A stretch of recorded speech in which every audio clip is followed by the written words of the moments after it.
Ingatkan dulu, semua bisnis, semua makhluk hidup, itu tujuan utamanya mau hidup. Karena anak-anak muda suka tanya, Pak, bagaimana sih Pak supaya mau hidup happy, bagaimana Pak? Bapak tuh kalau healing ngapain? Healing tuh apa sih? Itu Pak, jalan begitu. Maksud kamu bertamasya, liburan, saya nggak ngerti kata healing itu apa. Kamu sakit jadi harus healing. Anak muda kan bahasa healing. Artinya apa? Kamu lagi sakit ya? Kan begitu kan? Anak muda itu healing, healing. Kamu sakit dulu ya, dikit-dikit healing, dikit-dikit healing. Kamu nggak sehat pikirannya.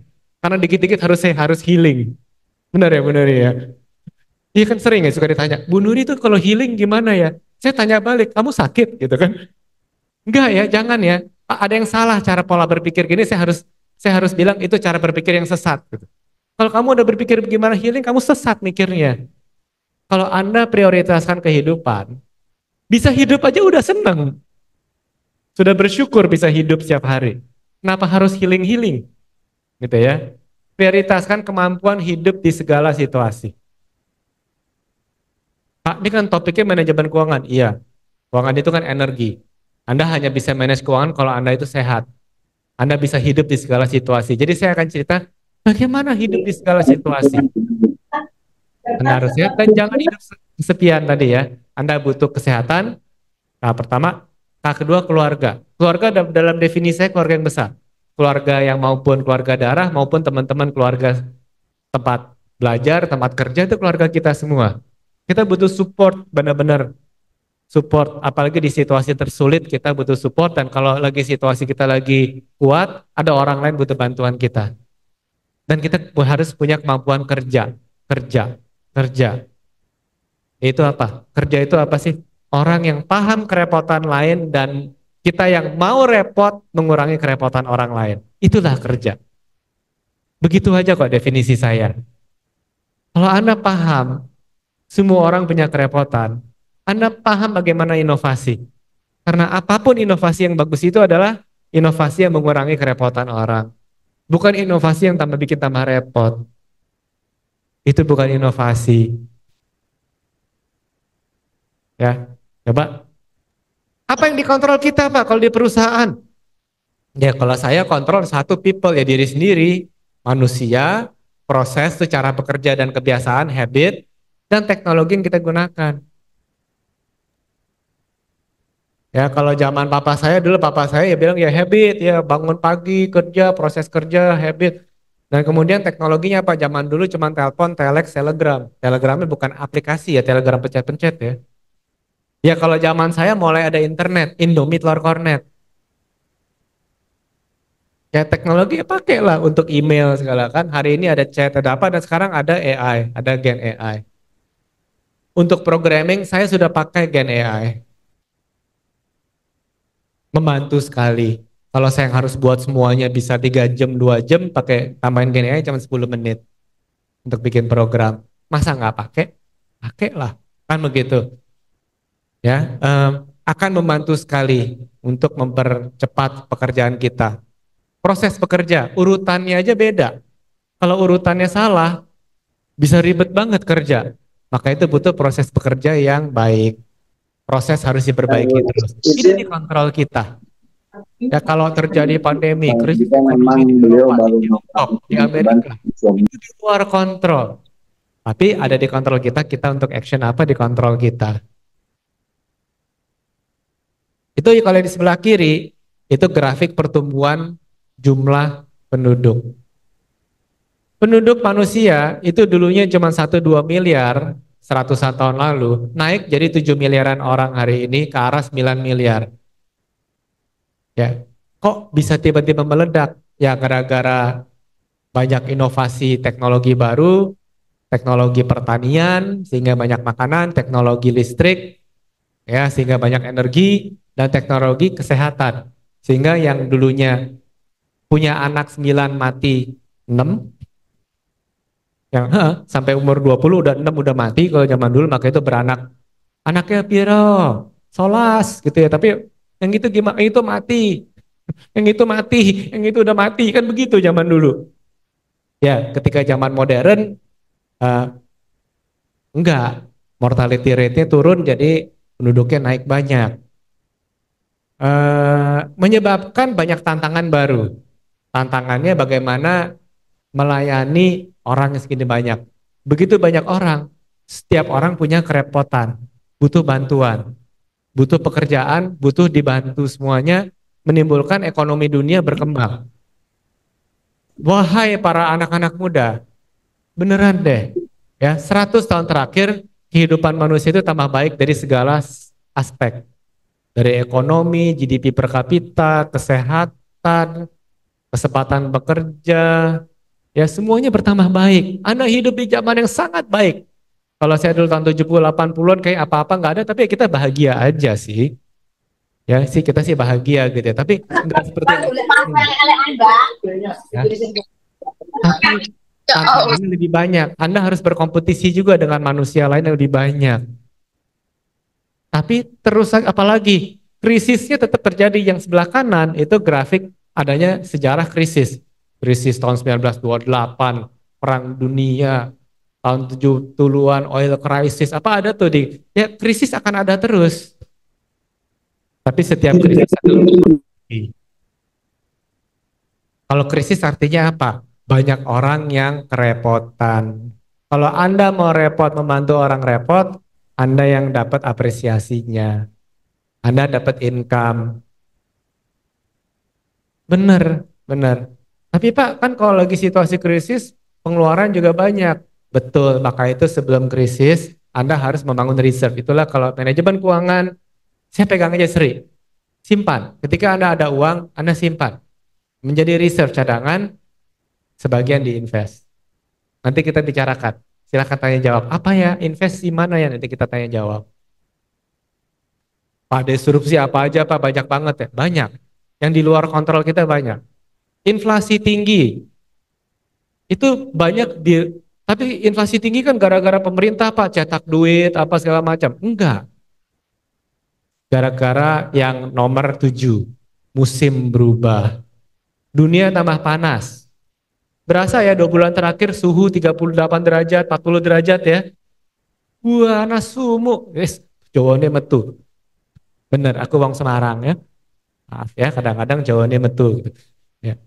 Sumuk panas. Tapi masih mendingan. Teman saya dari Thailand kontak saya, "Man, gimana man di sana?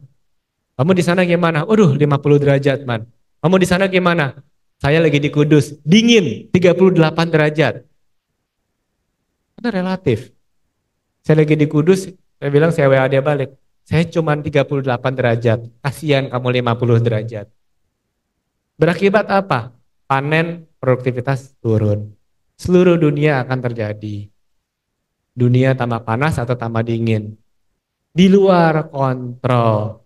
Tapi sudah pasti akan naik inflasinya. Jadi bagaimana dong? Apa yang dikontrol kita? Pastikan manajemen keuangan Anda baik. Kalau Anda manajemen perusahaan, pastikan manajemen ongkos Anda, keuangan Anda baik. Ya. Dan ketika terjadi inflasi tinggi, membuat yang nomor 2, banyaklah politik yang memakai kesempatan untuk menggoyang pemerintah yang sudah ada dengan gaya-gaya populis. Ada kompetisi, Tiongkok lagi naik, Eropa Amerikanya bingung, jadi perang dagang. Ntar kalau Trump menang lagi akan naikin tarif perang dagang.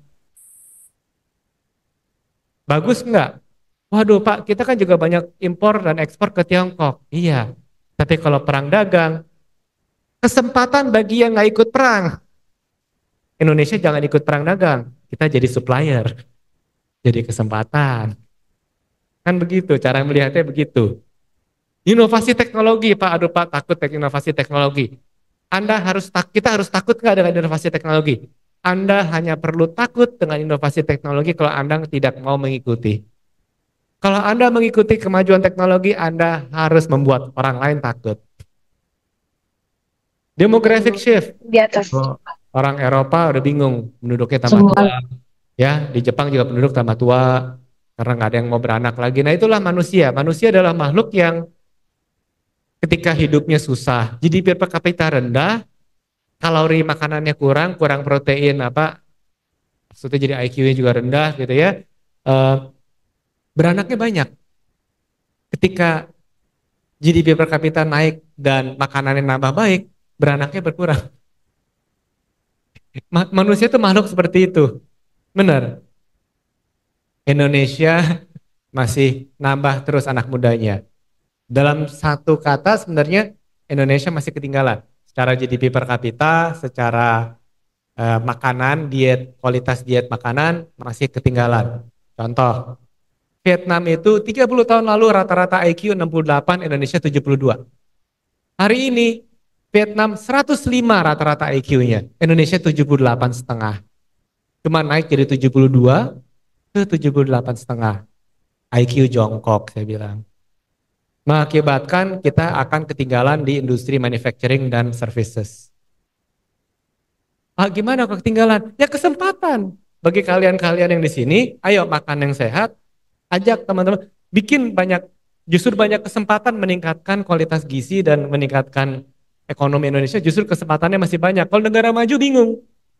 Dia udah IQ tinggi, udah manufacturing sector, service sektornya udah maju semuanya, terus bingung mau ngapain lagi, udah gak ada perkembangan. Indonesia masih bisa banyak perkembangan, masih banyak anak muda. Anak muda juga butuh banyak kebutuhannya, kebutuhan makannya banyak, kebutuhan konsumsi masih banyak, kebutuhan jalannya, energinya banyak.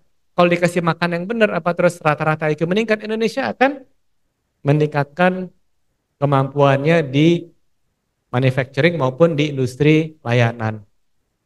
Kita masih ketinggalan dibandingin Filipina aja ketinggalan.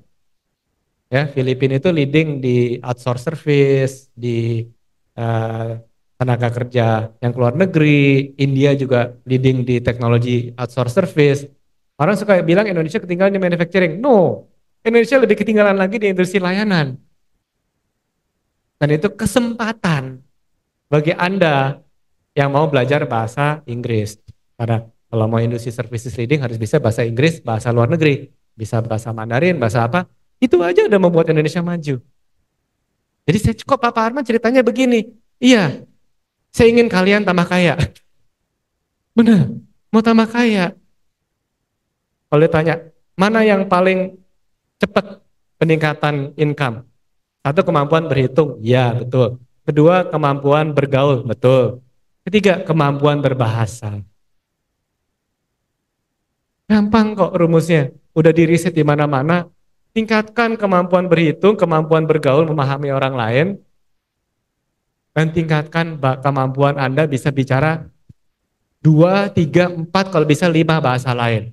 Semakin banyak bahasa yang Anda bisa, semakin meningkatkan kemungkinan Anda meningkatkan income.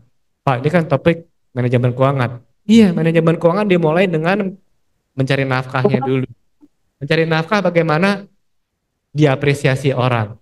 Diapresiasi orang bagaimana membantu orang lain. Lebih banyak membantu orang lain dan lebih kompleks masalah yang bisa dibantu, lebih besar apresiasinya, lebih besar gajinya, lebih besar bonusnya. Jadi fokuslah di kemampuan membantu orang lain. Fokuslah di kemampuan membantu orang lain di negara lain juga, bukan hanya Indonesia, atau orang negara lain yang ke Indonesia. Maka kemungkinan Anda meningkatkan pendapatan Anda meningkat. Suka ada yang nanya lagi anak-anak muda, Pak Arman sendiri bisa berapa bahasa? Saya nggak tahu, nggak pernah ngitung. Indonesia, Jawa, Jepang, Mandarin, Kantonis, dikit, Hokkien bisa, Portugis, apa semua bisa beberapa karena udah ke negara lain. Percaya saya, sangat membantu bisa berbahasa lain. Jadi saya suka ditanya, suka ada rektor, dekan, apa suka nanya saya, Pak anak-anak ini suruh improve apa lagi? Oh ini kemarin saya ngajar anak-anaknya analisnya bagus, tapi bahasa Inggrisnya perlu diperbaiki. Bahasa Mandarin bisa diperbaiki. Bener, saya kemarin baru aja promosiin orang, kenapa? Di beberapa tempat di cabang saya butuh yang bisa bahasa Mandarin karena banyak pengusaha dari Tiongkok. Di China-nya pertumbuhannya rendah, mereka harus diversifikasi, mau buka pabrik di Indonesia. Ya kesempatan lah bagi kita, kita layani. Ini buka akun di BCA sekarang, dia nggak bisa bahasa Jawa, dia buka di Jawa. Sini, yang bisa bahasa Mandarin, kamu layani mereka, buka semua di akun di sini. Bener, Benar. Karena ada nomor 6 geopolitik, masalah geopolitik. Ya, Tiongkok perang sama Amerika, apa mereka nggak bisa diam diam di tempat, mereka harus ada yang keluar. Kesempatan bagi kita karena mereka ada ke sini. Mereka harus investasi di sini, kesempatan bagi kita. Jadi si ini layar ini layar masalah, disrupsi. Ini maksudnya layar kesempatan. Screen yang saya set, ini semua kesempatan. Lingkungan rusak Pak, kita banyak karbon, banyak apa? Kesempatan bagi yang bisa nanemin pohon, bisa membuat elektrifikasi energi, pakai EV lah, pakai solar lah, pakai apa? Kesempatan bagi yang mau repot mencari solusinya. Jadi ada ombak mengerikan, saya bisa surfing. Justru jadi fun. Bukan ya, saya bisa surfing tapi nggak sejago itu. Tapi enggak ya, saya cuma naik udah jatuh. Tapi itu cuma copy paste di paste aja, gambarnya saya ganti muka saya ya. Bukan saya bisa itu. Poin saya adalah ombak besar itu kesannya berbahaya. Tapi kalau bisa surfing justru bisa menjadi fun. Jadi justru itu menyenangkan. Itulah kehidupan. Kalau Anda nggak ngerti prinsip ini, mau manajemen keuangan apa susah.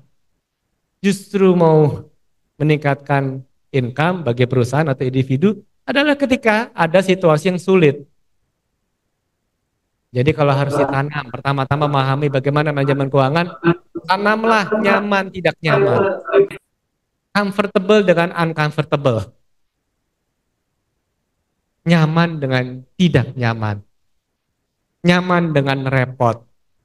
Itu dasar utama manajemen keuangan. Siap berubah. Amerika harus siap-siap ke Donald Trump lagi kan? Jadi saya sengaja kasih gini. Kita nggak tahu. Di sekolah seperti IBS begini diajarkan macam-macam, akuntansi, keuangan, layanan, ya proses perbankan dilayani. Itu kayak seperti blok-blok Lego yang harus disusun-susun sesuai dengan situasi. Kalau situasinya berubah, ubah bentuknya. Kotak-kotaknya susunannya diubah. Anda harus siap untuk berubah. Anda harus siap. Tapi harus nabung ilmunya. Apapun yang dipelajari di sini cukup nggak? Enggak. Anda harus banyak baca buku yang lain. Jadi kalau tanya lagi, Pak, hobi Pak Arman apa lagi? Saya suka baca buku dan fotografi. Sembari saya hiking jalan-jalan saya fotografi, nganggur saya baca buku. Pak, buku apa aja? Buku juga sejarah, medical journal, kesehatan, psikologi, teknologi, novel, komik, manga, apapun saya baca. Selama masih baca, mumpung mata saya belum plus-plus amat. Mumpung mata saya masih bisa baca tanpa kacamata. Supaya nanti kece mata. Ya penting ya baca buku. Jadi kalau saya bilang manajemen keuangan dari mana? Anda nabung dulu ke mental mau repot, Anda nabung dulu ilmu pengetahuan. Sehingga bisa banyak koneksi dengan orang, bisa banyak bantu orang lain. Itu dasarnya dulu. Sehingga nanti kalau Anda banyak bantu orang, Anda dapat penghasilan, Anda simpan, Anda menabung, Anda research bangun cadangan, bisa taruh di deposito, obligasi lah, apapun juga, mau asuransi, Anda bisa investasi. Investasi juga bisa ke obligasi, ke saham, ke tanah, rumah, apapun. Tapi prinsipnya sama, Sri. Dunia akan berubah. Jadi contoh COVID gitu ya. Kita udah bikin jalanan ke kanan. Karena COVID orang nggak ada yang mau lewat situ lagi, sepi, udah lewat jalan ke sini. Ya udah praktis, ubah. Jalanan yang diubah. Cara kerjanya yang kita ubah. Ya, 14 tahun sebelum COVID kita udah bicara, kapan ya bisa kita belajar, mengajar, meeting bisa online. Nggak terjadi-jadi, begitu COVID 1-2 minggu terjadi kan? Belajar, mengajar, kerja online terjadi kan? Jadi bagaimana Pak cara mengubah? Dipaksa, terpaksa, terbiasa. Ya, nah, kita tuh manusia harus dipaksa, terpaksa baru terbiasa. Pak, tadi Pak Arman dari tadi ngomong kan harus mau repot apa segala kan repot Pak. Bagaimana cara? Anda taruh situasi untuk Anda selalu terpaksa. Anda sudah terbiasa banyak terpaksa, jadi sudah normal. Ya. Anak muda juga suka tanya, waduh Pak, itu pertanyaan sama terus Pak, gimana sih Bapak happy gitu ya? Saya happy tetapi saya tidak pernah puas. Bagaimana caranya? Ya karena saya terbiasa hidup sengsara, jadi hidup biasa-biasa aja sudah bahagia. Mm-mm. Ah, kalau liburan kemana bahagia? Aduh, liburan nggak harus ke tempat-tempat yang kayaknya hebat. Wah, wah ke Bali atau wah kalau yang udah punya duit mau ke Jepang gitu ya. Coba Anda jalan-jalan ke tempat yang lebih merana ya gitu ya. Ya saya ke Sumba kemarin jalan-jalan di kampung-kampung masih banyak orang nggak ada makanan, nggak ada infrastruktur gitu ya. Coba jalan-jalan ke Pakistan, Bangladesh, India gitu, yang masih terbelakang infrastrukturnya. Saya yakin Anda akan bahagia pulangnya. Anda akan lebih apresiasi apa yang Anda miliki dan Anda ada di Indonesia. Benar. Nah itu harus ditanam. Kita terbiasa dengan banyak perubahan, biasa dengan tidak nyaman, biasa dengan apa. Jadi apapun yang Anda layani, apa terjadi, Anda normal. Nah di sini semuanya IBS, Anda harus siap, bro and sis, siap. Di sini yang muda-muda, Anda harus siap. Kita kerja di industri pelayanan. Melayani jutaan nasabah di Indonesia yang kerepotan. Kalau orang repot, suka emosi, suka marah-marah. Contact center Halo BCA ada di bawah saya operasional. Pernah nggak, ada nggak nasabah telepon ke Halo BCA, terus telepon, halo selamat pagi, selamat datang di Halo BCA, saya dengan Arman, ada yang bisa saya bantu? Terus nasabah gini, aduh Mas Arman, selamat pagi, udah makan belum Mas Arman? Nggak ada ya, yang ada aja, aduh minta tolong dong, kartu saya hilang, atau minta tolong dong, saya tertipu, saya baru ngeh kayak kehipnotis, saya kasih nomor PIN saya, nomor kartu saya kasih, saldo saya gimana ini? Paling banyak begitu, atau BCA cepat bantu saya, awas kalau nggak bantu saya, ada yang begitu juga ada yang sampai udah salah tapi marah-marahin kita, sampai kebun binatang keluar, contoh gitu ya. Anjing gimana sih gitu, sampai anjing aja dibawa-bawa gitu ya ke call center. Akan terjadi. Pak, bagaimana Pak nggak makan hati Pak? Saya makan hati nggak apa-apa, pahit-pahit suka. Bukan itu Pak. Gimana nggak kesel Pak? Jadi kalau kerja kita kan tiap hari begini. Loh, bagus kan? Dia tadi bilang, aduh, Marwan, anjing. Kok Bapak tahu sio saya anjing Pak? Kok Bapak tahu saya suka anjing? Ya, kita harus siap. Di industri layanan, mau menjadi kerja di hotel, mau kerja dari pramugari, mau di apa, nggak cukup hanya punya kemampuan paham keuangan apa. Kita harus punya kemampuan memahami emosional, kontrol emosi, melihat dunia dengan mata yang sangat positif. Jadi saya ajarkan, saya sharing. 3, untuk manajemen keuangan energi. Manajemen energi kan keuangan energi. Manajemen energi jiwa Anda untuk selalu positif. 1, catat. Jadilah manusia yang sangat amat bersyukur. 2, dunia tidak sempurna, tidak ada yang sempurna, kita nggak sempurna, nasabah nggak sempurna, perusahaan nggak sempurna. Penuhilah jiwa dengan jiwa maaf memaafkan. Minal aidin wal faizin. Nerimo. Benar. 3, penuhilah dengan jiwa tolong menolong. Dengerin tuh kuping, ini yang saya bicara ini benar-benar lagi butuh repot apa yang bisa saya bantu. Sebisa pun apapun yang saya bantu. Atau saya butuh bantuan apa? Tolong menolong. Cuma 3. Kalau enggak, hidup kalian akan penuh stres. Kenapa? Saya banyak mengajar di banyak kuliah di Indonesia, UI, apa sih. Hari ini kok banyak anak stres. Apa dikit, aduh Pak begini dikit galau, dikit-dikit galau. Aduh Pak, saya WA pacar nggak dijawab. Saya WA istri nggak dijawab, tapi istri orang lain jawab nggak apa-apa. Saya happy-happy aja nggak dijawab istri. Pacar orang lain, istri orang lain jawab tuh, saya bahagia.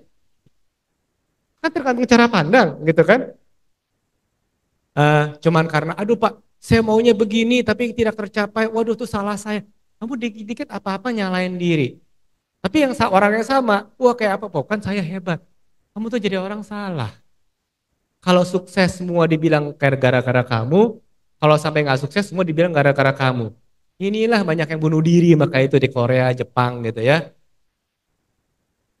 Ini mindset yang salah. Itu harus hilang dulu. Mau seberapa bagus Anda, wow, investasi gimana. Tapi kalau mindsetnya gini, Anda akan cepat miskin. Karena energinya habis stres sendiri. Enggak ya. Menjadi manusia itu tidak ada yang sukses karena sendirian. Kita sukses karena alam. Karena karunia yang ada di kasih kita. Nggak ada. Jangan jadi orang sombong. Jadilah orang yang bersyukur apapun. Lagi kena kesulitan ya bersyukur bisa dapat pembelajaran. Di Solo ini bersyukur juga dapat pembelajaran. Bener. Akan mengalami. Anda akan mengalami. Dimarahin nasabah dapat pembelajaran. Bersyukur juga. Ya maaf, minta maaf, kita maafkan, ditolak. Begitu terus. Bener. Ya, Anda sukses bukan karena Anda aja, karena lingkungan, karena situasi. Anda gagal lagi ada situasi apa, bukan salah Anda. Karena situasi, karena apa juga banyak elemen-elemen ini. Karena kalau ini saya nggak ajarkan, nggak peduli yang kalian hitungan matematik, investasi, bagaimana keuangan, bagaimana sebagus apa, akan miskin lagi. Stres, pikirannya nggak sehat soalnya. Lucu ya, Pak Arman kok ngajarnya begini ya. Saya butuh ajarkan karena yang guru lain nggak ajarkan. Berapa? Ya, semoga bermanfaat ya. Kok saya jadi kayak kiai ngajarnya? Salah ya. Saya jadi stand up comedy, jadi kiai gimana? Ini salah di sini. Nah, ini saya gambarkan. Bagaimana kehidupan itu seperti apa? Saya kasih video mengenai hutan. Bagaimana hutan itu, kehidupan di hutan bagaimana, di mana saya senang jalan-jalan di hutan, bukan karena saya orang hutan. Karena saya lagi di hutan melihat, oh pohon ini hidup akarnya nempel sama pohon lain. Ketika akarnya nempel itu lagi dagang. Di sebuah hutan itu semua pohon itu saling berdagang, saling tolong menolong, saling kompetisi, saling bunuh membunuh ya iya, saling berteman iya antara spesies yang berbeda-beda. Dengan jamur, ada jamur-jamur di tanah itu membuat jaringan menyambungkan banyak pohon-pohon yang ada di hutan itu.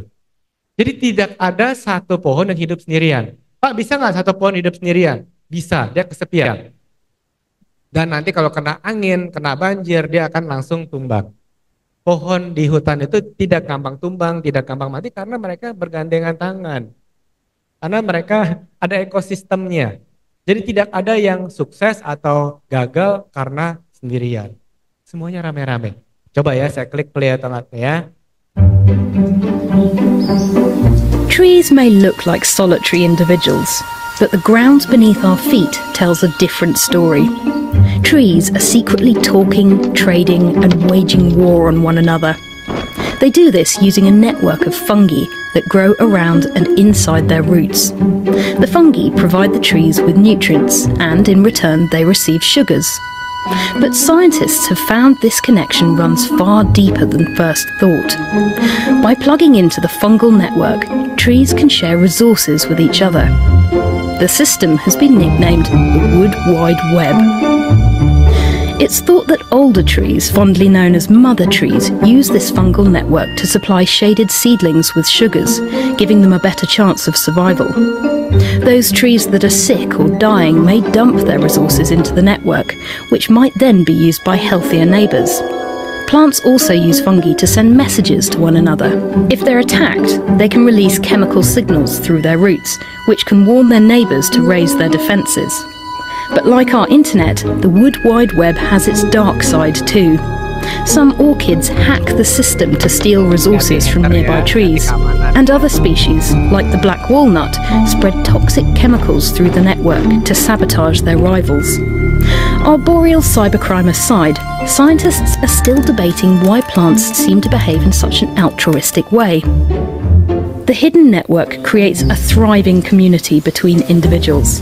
When you're next in woodland, you might like to think of trees as part of a big superorganism, chatting and swapping information and food under your feet.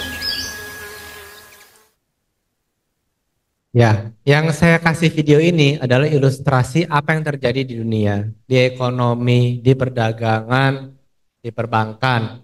Pak, bank itu apa sih? Bahasa Latin bank adalah bangko, bangku, tempat duduk. Bank itu tempat duduk. Tempat duduk orang-orang duduk bersama ngobrol, ngopi, makan bersama, terus dagang, ngobrol, berteman, saingan, bunuh-bunuh. Juga ada juga beneran hacking apa ya, nguping, gosip-gosipan, apa ada semua di tempat duduk. Nah itulah bank.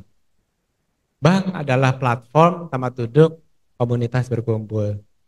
Dan kita melayani supaya semua yang ada di situ terkoneksi. Saling bantu-membantu. Mereka berapresiasi. Kita bantu pembayarannya. Itu apa? Membantu para nasabah saling tolong-menolong. Itu peran bank. Itulah kenapa pelayanan kita sangat penting.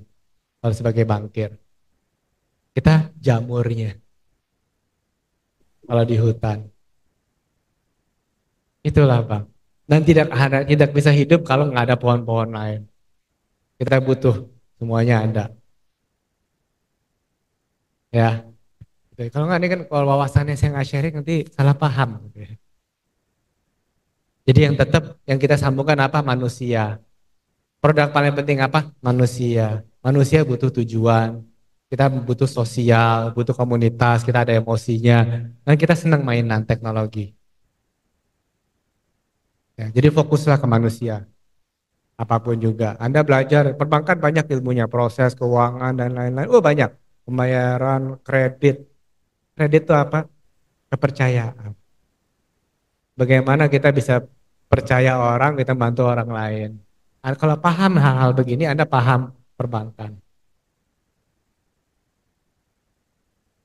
Ya, kalau di BCA bagaimana sih kita manajemen kita atur untuk kerja di tim kecil-kecil yang bekerja sama. Jadi BCA itu seperti hutan, ada tim produk, tim teknologi, tim macam-macam yang kemudian bekerja sama. Pak, kenapa banyak teknologi, Pak? Apa peran teknologi? Teknologi itu digunakan untuk bisa melayani lebih banyak. Satu orang bisa melayani proses lebih banyak, orang lebih banyak, lebih efisien. Nah, kalau itu lebih banyak, kemampuan kita untuk bisa membantu orang lain lebih banyak, ya revenue-nya naik. Penjualan naik, karena lebih banyak yang apresiasi. Jadi kalau di BCA ini, saya masuk BCA tahun 2004, karyawan 27.000, nasabah 4 jutaan. Hari ini karyawan 27.000, nasabah 30-an juta. Dulu transaksi 600.000 sehari, hari ini 150-160 juta sehari.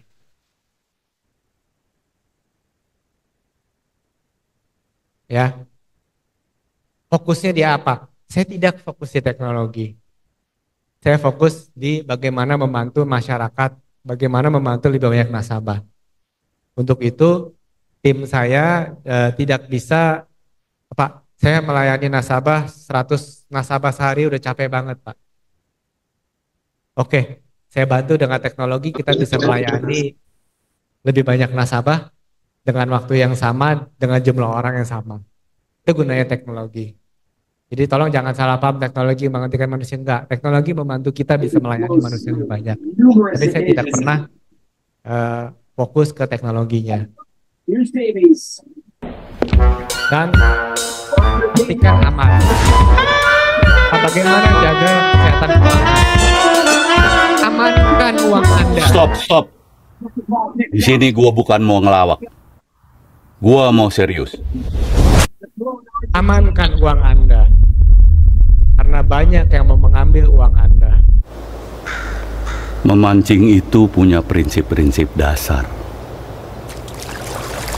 Ikan nggak tahu di sekitarnya ada pemancing.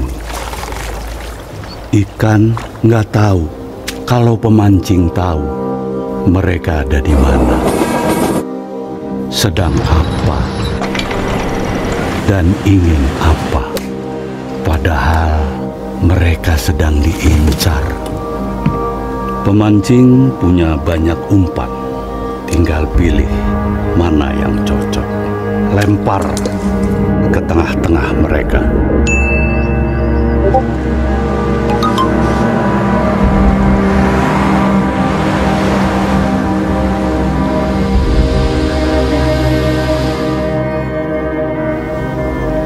tinggal tunggu satu ikan yang nggak tahu, lalu terpancing.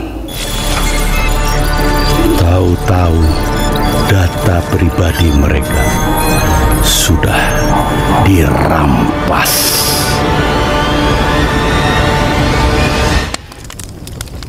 Fatal. Padahal semuanya bisa dicegah dengan Dono Kasino. Kalau Dono asal-usulnya Kasino. Ini seandainya kita semua Dono Kasino. Yang lagi sibuk kerja, tiba-tiba terima notifikasi yang mencurigakan. Stop! Pikir ulang dulu. Dari siapa? Jelas nggak? Dono ya Kasino. Cakep. Yang lagi sibuk juga tapi nggak kerja. Ada iklan muncul di situs bajakan. Tapi ternyata dia pikir ulang dulu. Pintar. Kalau Dono ya Kasino. Ini ada chat dari kurir paket, mau pesen apa? Enggak ada pesan apa-apa. Hapus aja deh, nggak jelas. Dono Kasino. Sadis.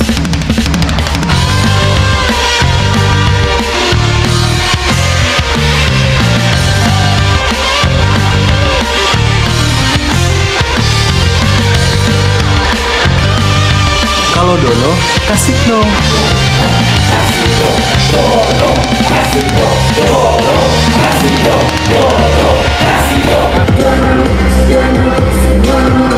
Beda nih.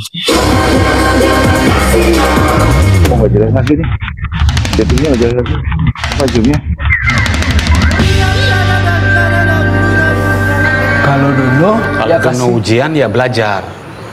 Kalau kamu kasih no, saya kasih nol. Ayo dukung gerakan Dono Kasino. Pikir ulang sebelum klik link, download file nggak jelas, atau akses situs nggak resmi. Kalau Dono, tegas Kasino. Dan yang terpenting, kalau ada yang ngaku-ngaku dari BCA dan meminta data pribadi, pikir ulang sebelum bertindak.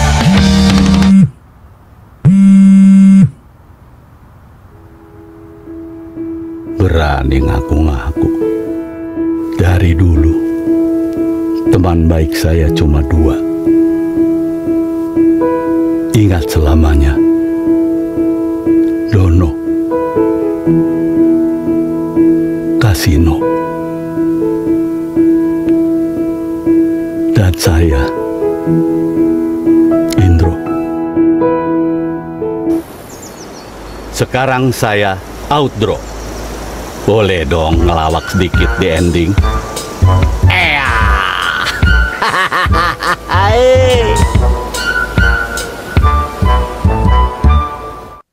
Makin hari seni tipu Kalau curious, bagaimana, Bu? Oke, Maksud Bapak, dari saya Chris. sharingnya cukup. Tolong di Curious. di stop dulu.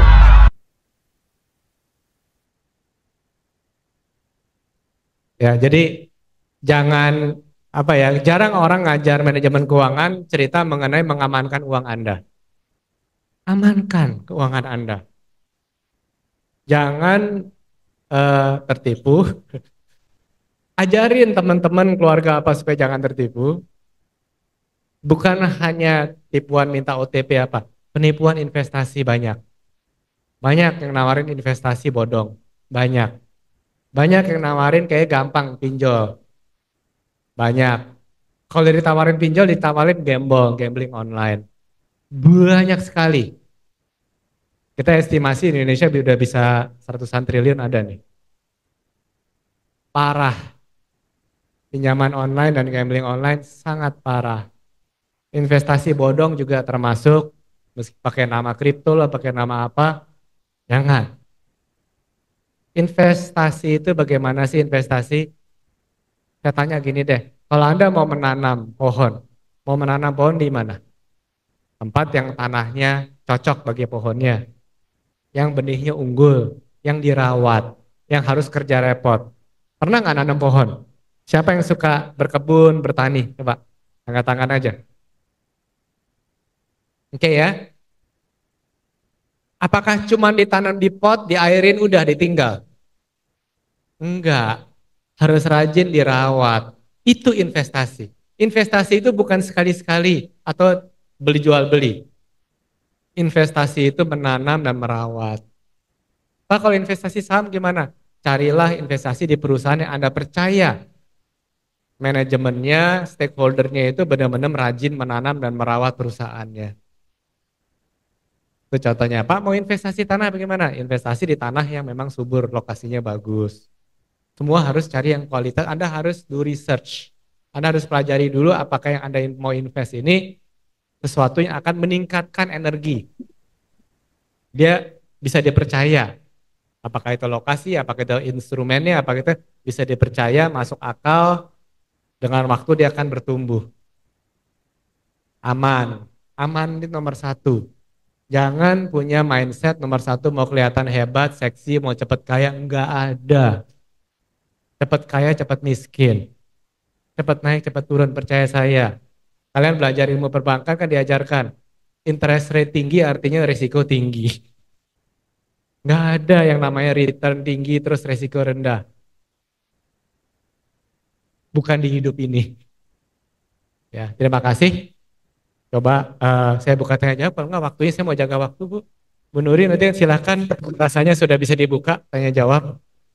Baik, terima kasih. Aplaus dulu untuk pemaparan Herman.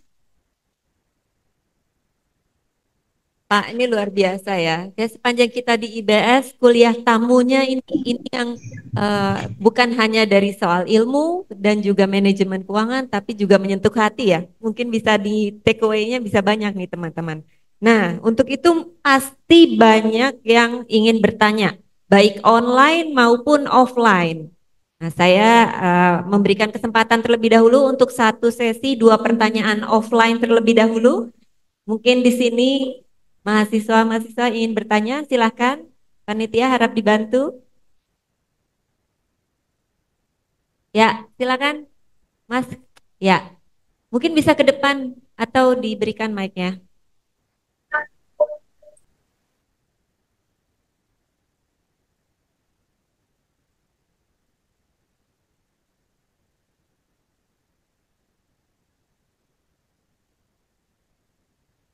Selamat pagi, perkenalkan nama saya Murtaza Miksan dari ISTIY Indonesia Banking School, ingin bertanya.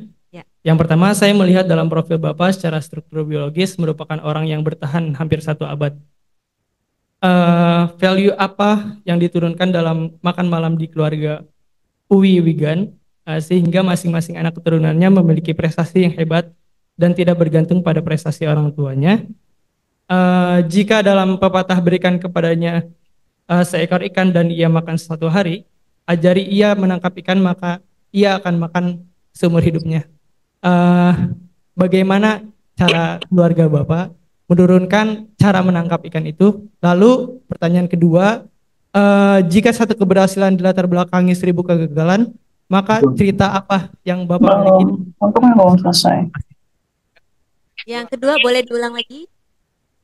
Yang kedua, jika satu keberhasilan diawali 1000 kegagalan, maka cerita kegagalan apa yang Bapak miliki? Terima kasih. Jika keberhasilan diawali oleh kegagalan, maka adakah cerita kegagalan Bapak sebagai inspirasi nanti untuk Anda?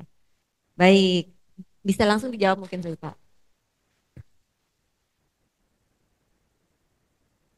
Contoh yang bagaimana mendidik bukan dikasih ikannya tetapi dikasih ailnya dan cara menangkap ikannya dulu ya. Pertama itu ya, bukan hanya anak saya tapi juga ke tim saya di BCA. Nomor 1 kasih contoh. Ingar sosung tulodo. Tugas orang tua sebagai pemimpin sama kalau di perusahaan kita yang memimpin, kita yang harus kasih contoh. Setiap minggu, termasuk kemarin, ya saya tunjukkan bersama-sama tim, saya sebagai pemimpinnya, saya yang datang ke nasabah. Ngobrol, butuh bantuan apa, dan kalau ada bantuan apa, saya yang follow up. bareng-bareng dengan tim.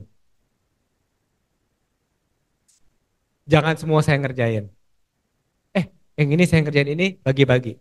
Sehingga tim harus rasakan kan. Ke anak saya juga sama. Ada acara keluarga nih. Budget dari saya nih ya. Siapin makanan ini. Kamu yang ngatur ya, manajemennya ya. Saya juga dulu digituin. Kakak saya menikah. Timekeeper dan untuk kepala panitianya saya. IO-nya saya. Kasihan ya IO nggak dapat bisnis ya. Penyanyi saya, penari saya. Hah? Ya, kenapa enggak toh? Fotografer saya. Saya suka foto kok. Jadi siapa tadi namanya? Tadi yang nanya?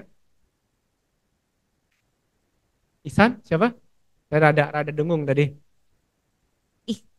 Ihsan.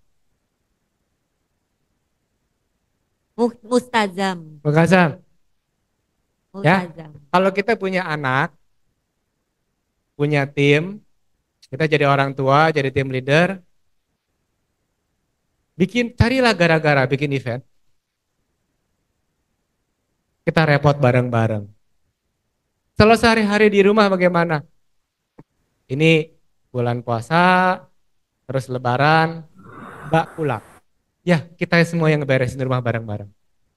Sederhana kan? Punya mobil, kita bersihin mobil bareng-bareng. Bersihin roda kamu, bersihin ini kamu. Sehari-hari gitu aja. Masak bareng-bareng, ke pasar bareng, pulang motong-motong apa semuanya. Begitu aja kok. Nanti kalau udah suatu hari sengaja, aduh, papa mama nggak bisa nih ke pasar segala, kamu ya yang belanja, kamu yang masakin ya. Orang tua saya ke saya juga begitu. Mama saya suka nyawa-nyawain rumah, dia ada beberapa rumah, dia bener-benerin kemudian disewain. Biasanya saya diajak nonton doang. Lama-lama diajak lihat bagaimana menghitungnya. Lama-lama diajak, aduh ini AC-nya rusak, yuk kita beresin AC. Mama saya yang ngebenerin AC, saya siapin airnya apa segala macam. Habis itu lama-lama saya yang ikut. Jadi saya ngerti cara bersihin AC gimana apa segala macam. Oke? Lama-lama dibawa ketemu nasabah, jalan-jalan nasabah. Lama-lama suatu hari, sorry ya, mama nggak bisa nih, ada meeting lain. Ini ada nasabah datang nih, calon nasabah mau ngontrak rumah yang sana. Kamu ya yang urus ya. Saya udah bisa. Yang datang duta besar Filipina. Ya bisa lah. Gitu ya. Dia jadinya ngontrak rumah lain, gagal dong. Gak apa-apa, jadi pengalaman. Itu contoh kegagalan sekaligus. Oh jadi belajar, kenapa ya dia nggak itu ya, dia apa yang dia cari? Saya nggak paham dia nyarinya apa gitu kan. Dibiasakan, itu nggak gagal belajar kok. Dan orang tua saya tidak pernah bilang itu gagal.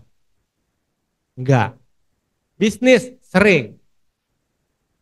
Kita buka cabang di New York, BCA. Kita buka cabang di Hong Kong. Kita punya joint venture Fujian Bank di Fujian dengan Bank of China. Kita punya ada belasan cabang di Malaysia. Terus saya minta buka dulunya. Semuanya kita tutup. Rugi soalnya. Tapi dari situ belajar. Oh model ini bisnis yang salah. Yang di Malaysia kita bisnis remittance, kirim-kiriman uang. Tadi ya pakai cabang, udah ganti pakai platform, pakai API. Kita bikin produk namanya Fire, hanya koneksi dengan semua bank, apa langsung profit. Kalau nggak mengalami kita rugi di situ, saya nggak bikin bisnis yang menguntungkan. Jadi kalau boleh dibilang, ya apakah itu gagal? Nggak juga. Kadang-kadang pernah sukses. Buka cabang, kayaknya untung sebentar, habis itu rugi terus. Untungnya cuman kebetulan. Waktu itu kebetulan aja lagi ada pembangunan, ada banyak uang proyek, banyak lewat situ. Kebetulan sementara cabang itu untung, habis itu proyeknya selesai dia rugi. Jadi apa kalau kita lagi bener, itu bener terus? Ya enggak. Saya pemain tenis, suka tanding tenis. Apa yang paling penting yang saya pelajari tanding tenis? Ini loh man, itu pemain yang paling jago di dunia, Bjorn Borg, Jimmy Connors zaman dulu ya. Tahu nggak berapa persen dia menang poin dia selama 10 tahun dia profesional? Berapa? 70%, 80%? Enggak, 52%. Roger Federer 53%. Pemain paling jago aja hanya menang 52 sampai 54% dari poinnya dia. Kamu amatiran mau expect berapa?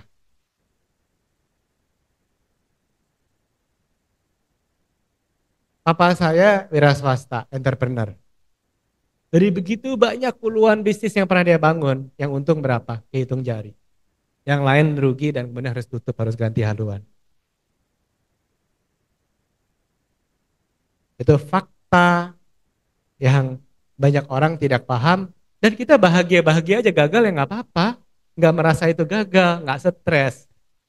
Itu bagian dari alam. Terjawab gak? Gimana Multazam? Asal belajar. Terjawab nggak? Oke? Oke. Kalau nggak puas bilang loh. Baik, terima kasih banyak Pak Arman. Luar biasa.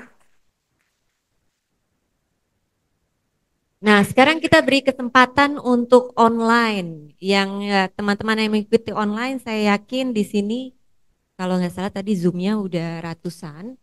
Silahkan.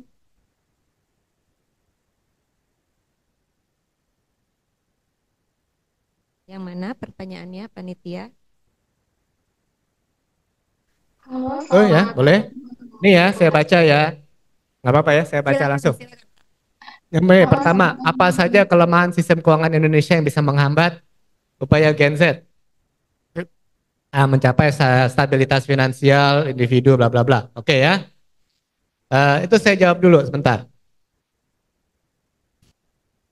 Ketika orang bilang sistem keuangan, mereka hanya bicara makroekonomi.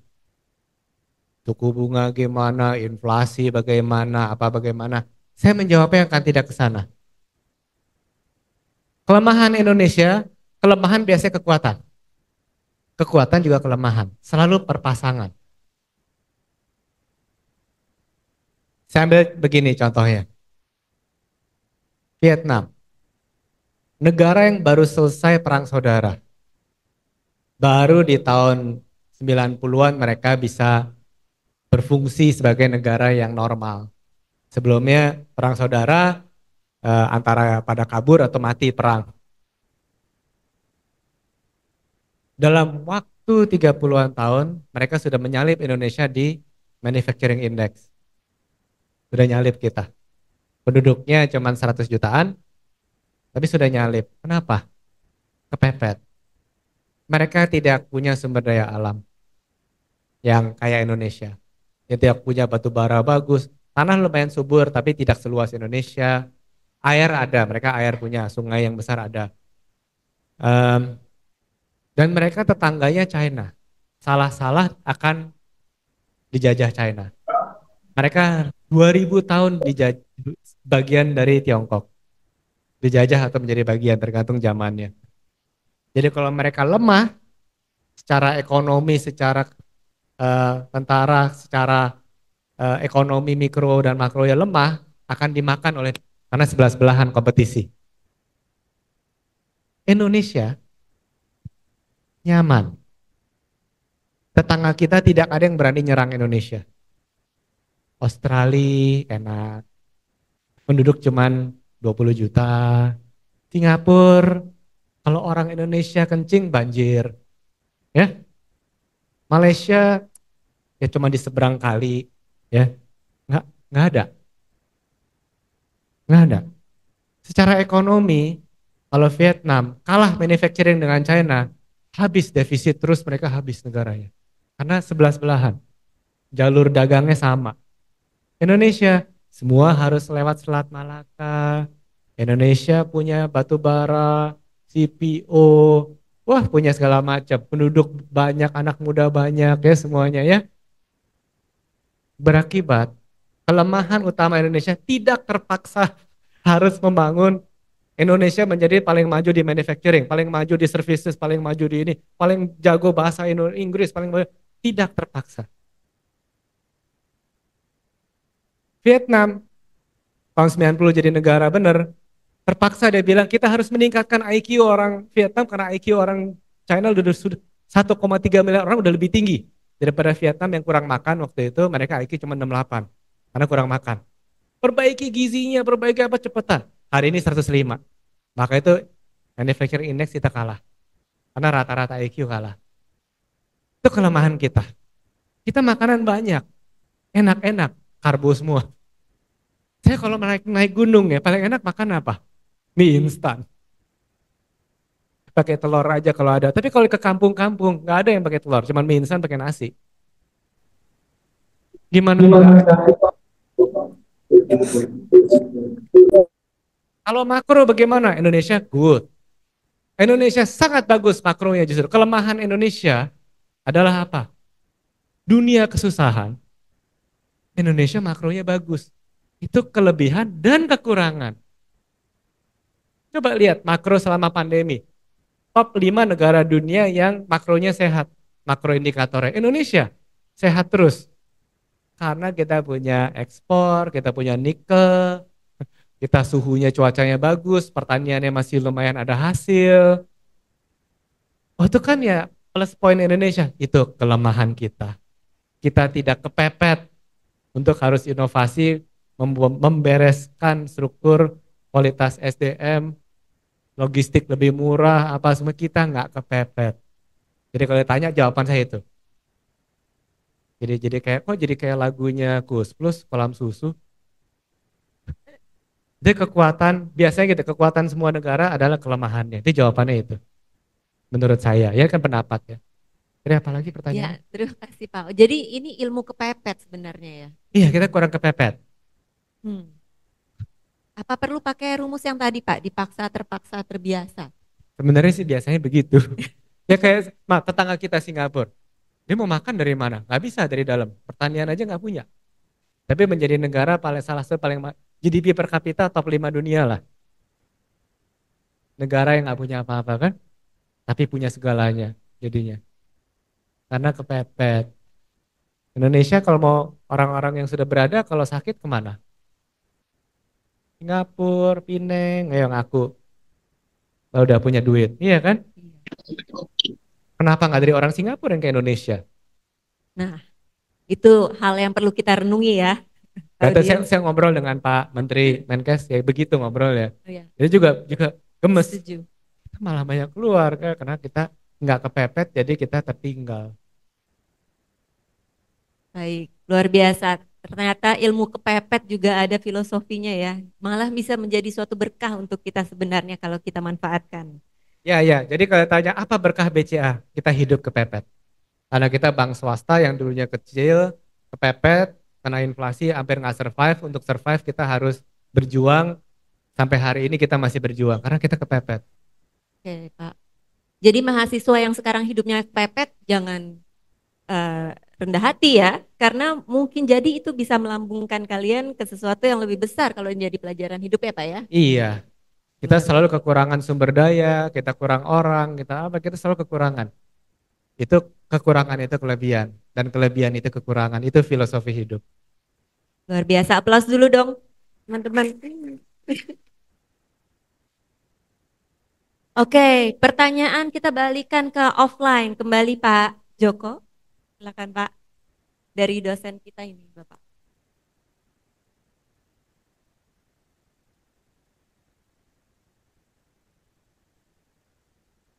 Yes.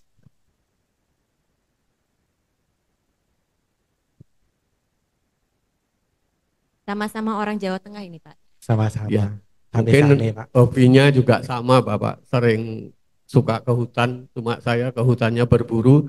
Dan terakhir tadi Bapak bicara suka tenis, dan saya juga, dan kebetulan IBS itu juga ada lapangan tenis Pak. Mudah-mudahan suatu saat Bapak bisa rawuh main tenis di IBS. Nah, Yang tadi Bapak sampaikan yang terakhir mengenai pinjaman online, apakah dampak dari pinjol itu terhadap khususnya BCA? Itu satu. Yang kedua, tadi saya sangat tertarik dan hari ini saya bersyukur Pak bisa ikut audisi ini Bapak, karena saya sebagai dosen pengajar pendidikan kewarganegaraan dan Pancasila, tadi Bapak menyinggung mengenai perbankan pelayanan terhadap nasabah. Nah, saya juga sebagai dosen harus melayani kepada mahasiswa saya. Alhamdulillah kemarin tanggal 29 Juli, karena ada kaitannya dengan pendidikan Pancasila, mahasiswa Prodi Manajemen semester 6 bisa saya bawa kuliah keluar kampus Pak, kuliah di BPIP di lingkungan istana sana, dan kebetulan mendapat sambutan yang sangat luar biasa. Lalu tanggal 1 Juli adik-adik semester 6 ini juga kita bawa keluar dan juga memerlukan perjuangan bisa kuliah di KPK Pak. Alhamdulillah. Nah, sekali lagi yang menarik dari Bapak tadi, Bapak bicara tentang bahwa Tiongkok itu memerlukan investasi yang sangat luar biasa bisa di Indonesia. Dan tadi Bapak menyinggung masalah Bapak harus memberikan pendidikan kepada teman-teman BCA tentang bahasa Mandarin. Nah, untuk itu barangkali saya bisa usul ke Bu Osri dan Pak Erik dievaluasi, siapa tahu barangkali ditambah satu mata kuliah bahasa Mandarin untuk mahasiswa IBS. Jadi nanti kalau ada mahasiswa yang melamar ke BCA, Pak Arman nggak perlu lagi mendidik mereka untuk berbahasa Mandarin. Mudah-mudahan ini menjadi pelajaran dan menjadi ciri khas bahwa IBS sekarang bukan cuma bahasa Inggris, tapi ada bahasa Mandarinnya. Ini harapan saya. Lalu yang terakhir Bapak, tadi Bapak juga menyinggung masalah sehat, energi. Nah, saya berharap aja Pak Arman, kebetulan Bapak rawuh di sini, kita mahasiswa, dosen mudah-mudahan yang ada di sini juga bisa menjadi nasabah dari BCA. Nah, untuk itu harapan saya Pak, kalau sehat itu karena apa Pak? Kalau kehujanan sekarang musim hujan Pak, kemarin di depan LPPI juga banjir. Nah, kalau kita mau ke ATM BCE Pak, ini ada Pak Rizal juga, kita harus jalan ke LPPI Pak, minggir-minggir, tapi kalau melipir-melipir lewat di LPPI perkantoran kan nggak sopan Pak, karena di situ kan banyak pejabat-pejabat bank kursus di situ. Akhirnya kita melipir ke jalan baru masuk ke sana. Bagaimana kalau Bapak berkenan di IBS ini diberikan mesin ATM BCA. Sekian, terima kasih. Wassalamualaikum warahmatullahi wabarakatuh. Luar biasa, banyak harapan nih dari Pak Joko yang disampaikan, tapi juga ada kekhawatiran. Silakan Pak Arman. Terima kasih masukannya. Ya itu kan masukan aja kan. Kan nggak ada pertanyaan jadi. Masukan aja ya. Pertanyaannya sebenarnya tadi sekilas tentang teknologi sih Pak ya. Terkait tentang pinjol di awal. Nah, pendapat Bapak tentang pinjol di awal. Efek pinjol sangat negatif untuk semua kecuali yang bikin pinjolnya. Tidak ada efek positif bagi yang lain. Tidak ada. Satupun. Bagi negara Indonesia negatif, bagi bank manapun negatif. Karena dari pinjol itu uangnya kemudian karena itu uang haram, bukan riba ya, saya bilang haram itu. Namanya judi yang menang hanya bandar ya. Dibawa kabur. Kalau nggak dalam bentuk kripto ke negara lain seperti Kamboja dan Myanmar. Jadi defisit bagi negara. Bagi bank ya juga kehilangan uang dan kehilangan nasabah itu bukan hanya, ini yang kayaknya nggak kedengeran ya. Bukan hanya keuangannya habis. Biasanya udah pakai pinjol, kehidupannya rusak. Pribadinya sudah kebiasaan, tadinya biasa pengeluaran sehari berapa ribu, gara-gara pinjol pengeluarannya naik. Terus nggak bisa bayar utang. Saya kenal beberapa dan tahu beberapa, nah sampai kena begitu, terus akhirnya nggak bisa makan. Terus kehidupan pribadinya rusak, kehidupan keluarganya rusak, dan ada yang bunuh diri. Secara tidak langsung kayaknya pinjol kayaknya ya cuman bisnis. Tapi secara langsung membunuh orang-orang juga. Ada yang terpaksa harus jual badan jadi pelacur untuk membayar. Ada yang terpaksa jadi budak, ikut ke Kamboja jadi call center penipu. Tidak ada positif-positifnya satupun, Pak. Hanya positif bagi bandarnya. Itu jawaban saya. Baik, baik. Bu Nuri, satu lagi ada yang kelewat tentang generasi Z, Pak. Di dunia medsos saya baca itu ada 20 juta generasi Z itu Generasi menganggur. Z. Nah, tanggapan Bapak. Terima kasih.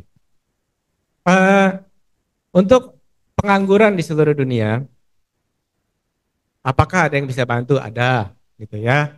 Kalau bisa situasinya membantu, seperti di kota itu ada perusahaan membantu. Saya contoh keluarga saya dulu di Rembang.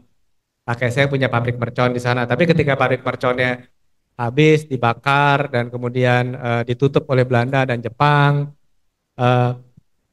di Rembang udah nggak ada industri lagi, jadi sepi kotanya. Sehingga anak muda dari Rembang terpaksa harus ke kota-kota lain seperti ke Pati dan Kudus. Karena ada industri di Pati. Pati banyak perusahaan kacang, di Kudus banyak perusahaan rokok, ada Polytron, ada Pura, ada banyak industri. Untuk penciptaan kerjaan, yang paling impact untuk penciptaan pekerjaan itu cuma dua. Entrepreneur dan negara. Lebih besar entrepreneur, pengusaha. Entrepreneur di seluruh dunia impact-nya jauh lebih besar. Apakah itu SME, apakah itu menjadi korporasi besar, setiap perusahaan akan employ 3 orang, 10 orang, kalau yang besar bisa ratusan ribu. Ya, seperti Jarum udah ratusan ribu ekosistemnya gitu ya. Perusahaan-perusahaan yang besar semua minimum 10.000, Astra ratusan ribu ya. Itu yang utama mencari kerjaan.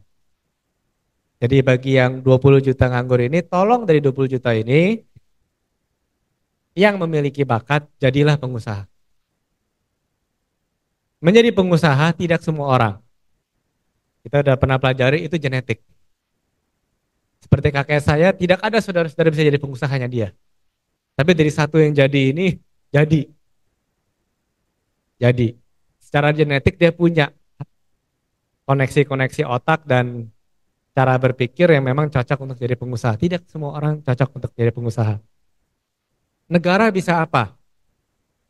Negara siapkan hukum yang lebih baik, lebih pasti, lebih adil.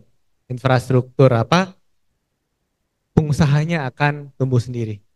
Pengusaha itu nggak usah dicari, nggak usah diapa, nggak usah disubsidi. Jangan disubsidi.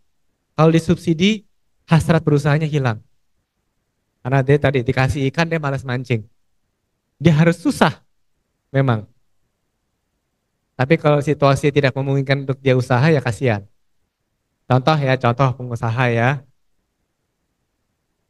Ini beneran nih, cerita bener nih. Dia cleaning service. Cleaning service. Udah kerja, cleaning service, ya kerja di perusahaan bikin ayam goreng. Lama-lama dia berpikir, wah banyak teman-teman yang juga mau jualan ayam goreng juga, cuman nggak bisa. Dia bikin deh, karena dia kerja di tempat franchise goreng ayam, multinasional, dia belajarin, dia ngerti, dia coba bikin model-model kayak warung, laku, diajarin teman-temannya bisa, dia bikin franchise ini. Hari ini sudah punya ribuan gerai, namanya Rocket Chicken, nasabah saya. Kita butuh orang-orang ini, karena orang seperti ini dia sekarang udah banyak berapa ribu orang kerja untuk dia menghidupi berapa ribu orang. Luar biasa ya. Nah, kita lebih butuh banyak di Indonesia, Pak. Itu jawaban. Jadi kalau di riset ada buku-buku riset, negara manapun kesimpulannya entrepreneurship. Mau menciptakan pekerjaan entrepreneurship. Tapi entrepreneur mau hidup dia butuh hukum yang pasti, dia butuh sistem perbankan yang solid. Kita di perbankan sangat butuh memastikan sistem banknya bagus, sehingga siapa yang mau berusaha juga gampang. Nggak repot, nggak kehabisan energi. Orang yang punya bakat berusaha, tapi ketika dia mau berusaha terus energinya habis karena friksi-friksi, ketidakpastiannya terlalu banyak, dia berhenti berusaha juga. Tapi kalau terlalu banyak seperti di Eropa, masalahnya kebalik. Di Eropa hukumnya udah pasti, tapi kemudian banyak subsidi. Sehingga orang males. Hidupnya nggak kepepet, udah males. Itu juga tingkat entrepreneurship-nya turun. Jadi entrepreneurship itu timbul di tempat yang nggak terlalu gampang, tapi ada kepastian. Ada kepastian. Ada kepastian hukum, ada infrastruktur, tetapi hidup tidak terlalu mudah. Kalau hidup udah enak susah jadi entrepreneur, jadi wira swasta susah. Udah enak. Ya. Tidak enak itu yang membuat kita berusaha. Nah itu nyaman dengan tidak nyaman. Ini selalu begitu ya, lucu ya, kontradiktif tapi ya begitulah faktanya. Begitu ya Pak ya. Luar biasa wisdomnya ini Pak Arman, kita berikan aplaus sekali lagi. Dan dengan itu kayaknya ini kalau dilanjutkan bisa sampai sore Pak. Tapi waktu juga yang memisahkan kita. Izin ini sebenarnya saya catatannya luar biasa. Sesi kuliah tamu kali ini tuh berlembar-lembar kalau bisa dilihat ya. Tapi tadi Pak Arman memberikan beberapa hal buat kita yang sangat filosofis dan wisdom yang luar biasa.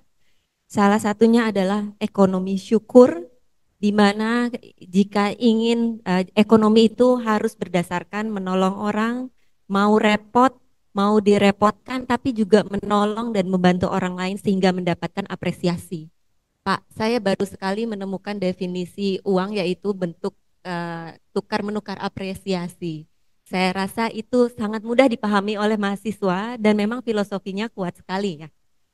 Yang kedua, Bapak Arman juga mengajarkan kita jika kita sudah memiliki penghasilan, di sini juga ada mahasiswa kita yang S2 Pak, yang sudah early jobber nih yang baru, itu disimpan tapi juga reserve dan baru diinvestasi. Jadi ilmunya SRI itu akronim yang tepat sekali, simpan, reserve, investasi. Iya, begitu ya Bu Nuri. Iya. Biasanya anak-anak muda kalau belum bekerja, belum keluarga nggak kebayang.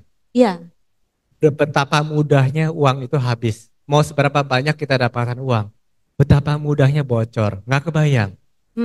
Begitu sakit, begitu punya anak, uang sekolah, belum pernah uang sekolah itu diskon. Iya, belum pernah Pak saya. Saya sekolah dulu 8.000 per bulan.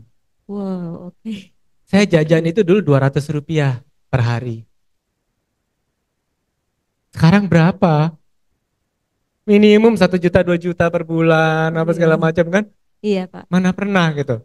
Terus yang punya anak gitu kalau anak sakit, nanti kalau kita sudah tua, saya baru ada teman kena serangan jantung, 700 juta.